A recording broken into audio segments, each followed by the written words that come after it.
শরীফের এক বড় ইমাম আব্দুর রহমান আস-সুদাইস, অনেক আল্লাহর বান্দাই তো ভালো করেই চিনে।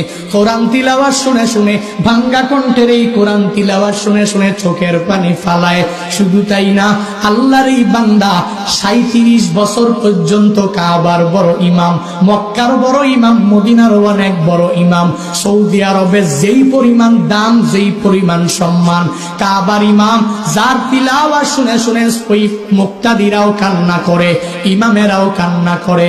নিজের চোখে দেখে আসলাম গত রমজানের মধ্যে এক আল্লাহর বান্দা ইন্দোনেশিয়ার এক বৃদ্ধ ওই হুজুরের কোরআন তিলাওয়াত শুনে নামাজের মধ্যে দাঁড়াইয়া দাঁড়াইয়া চোখের পানি ফালায়, এক পর্যায়ে কান্না করে করে করে জমিনের মধ্যে পড়ে যায়। তবুও নিয়তটা ছাড়ে না, আবার দাঁড়ায়া যায়, আবার কোরআন তিলাওয়াত শুনে আর হাউমাউ করে চোখের পানি ফালায়। এই হুজুরের কোরআন তিলাওয়াত শুনে ওই মুক্তাদিরা কেন কান্না করে জানো?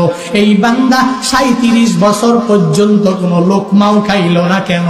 এত বড় দামি, এত বড় সম্মানী, এত বড় মর্যাদার আসনে কেমনে আসীন হইলেন?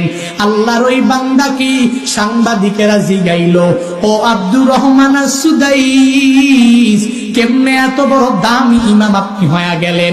এত বড় সম্মানী ইমাম কেমনে হয়ে গেলেন? এখনো পর্যন্ত কোন লোকমা কেন খেলেন না? উনি বলে, আমার কামালিয়াত না, এর দোয়ার বদৌলতে আল্লাহ আমারে কাবার ইমাম বানিয়েছে। বাড়ি আমার মক্কাতেও না,